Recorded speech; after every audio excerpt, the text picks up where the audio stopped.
White house کے خصوصی ایلچی Steve وٹکاف Iran کے ساتھ ممکنہ جوہری معاہدے پر مذاکرات میں شرکت کے لیے سوئٹزرلینڈ روانہ ہو گئے۔ امریکی عہدیدار نے ایکزیوس کو بتایا کہ یہ مذاکرات جمعے کے روز شروع ہونا تھے، تاہم لیبنان میں اسرائیل اور حزب اللہ کے درمیان جاری کشیدگی اور لڑائی کے باعث انہیں مؤخر کر دیا گیا۔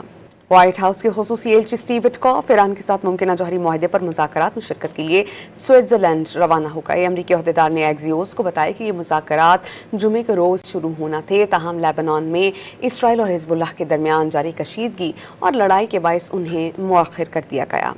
وائٹ ہاؤس کے خصوصی ایلچی اسٹیو وٹکاف ایران کے ساتھ ممکنہ جوہری معاہدے پر مذاکرات میں شرکت کے لیے سوئٹزرلینڈ روانہ ہو گئے۔ امریکی عہدیدار نے ایکزیوس کو بتایا کہ یہ مذاکرات جمعے کے روز شروع ہونا تھے، تاہم لیبنان میں اسرائیل اور حزب اللہ کے درمیان جاری کشیدگی وائٹ ہاؤس کے خصوصی ایلچی اسٹیو وٹکاف ایران کے ساتھ ممکنہ جوہری معاہدے پر مذاکرات میں شرکت کے لیے سوئٹزرلینڈ روانہ ہو گئے۔ امریکی عہدیدار نے ایکزیوس کو بتایا کہ یہ مذاکرات جمعے کے روز شروع ہونا تھے، تاہم لیبنان میں اسرائیل اور حزب اللہ کے درمیان جاری کشیدگی اور لڑائی کے باعث انہیں مؤخر کر دیا گیا۔